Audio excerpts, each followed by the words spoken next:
If we don't intentionally include, we may unintentionally exclude.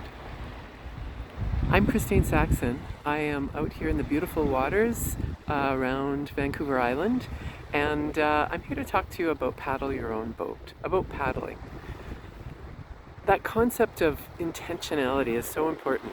If we don't pay attention, if we don't consciously paddle through our lives, we're less in control of the outcomes.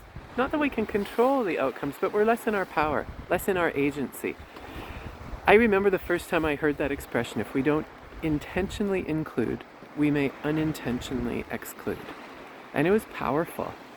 I was at the time teaching a class through the University of Regina once a year called Leading in a Diverse Environment.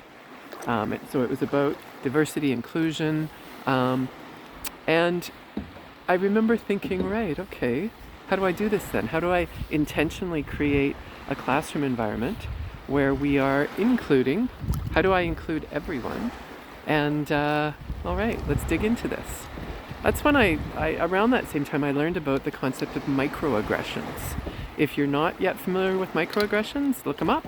It's easy to research diversity, inclusion, equity, all of this great stuff, and find strategies. And it's important because a lot of us don't necessarily lean in to EDI, to DEI, to whatever you understand it as. And one of the reasons, fascinating, I invite you to think about this for yourself, is fear of getting it wrong. Fear of not using someone's pronouns correctly and being embarrassed. Fear of saying something and being called out. And that fear makes us hold back. So I really encourage you to look things up, find out, so that you can keep up with these ways that we're learning to be together, to intentionally include so we don't unintentionally exclude. Microaggressions may be an example of unintentionally excluding. Sadly, sometimes they may be intentional as well.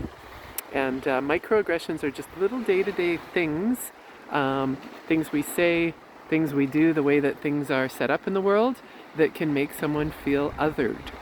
They can make them feel like they are not part of, and instead of being a part, they are, put the two words together, apart.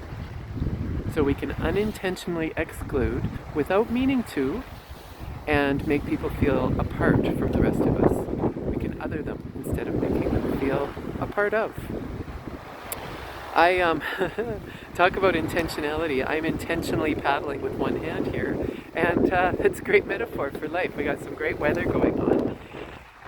Another thing that I just checking out my boat here, that I'm paying some attention to lately is if we don't intentionally validate what others are feeling, what others say, others' experiences, we may unintentionally invalidate. So there isn't necessarily neutral, right? When it comes to including and excluding, there isn't necessarily a neutral zone. There's not a Switzerland. It's so important to understand so that we can each feel okay, feel capable, and so that others can, and all of us, can feel a part.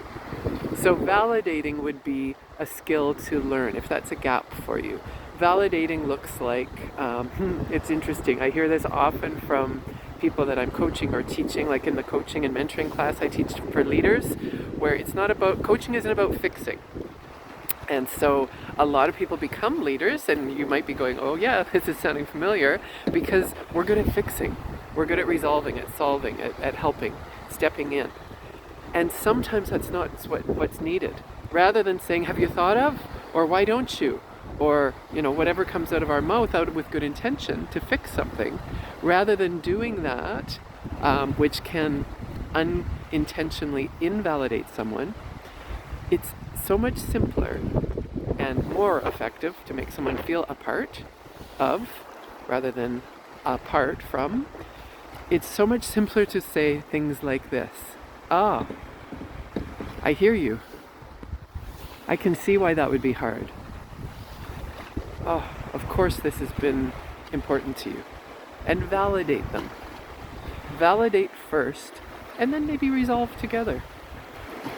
Intentionality is, woo, such a gift. And I'm going to now intentionally paddle because I'm getting close to some rocks.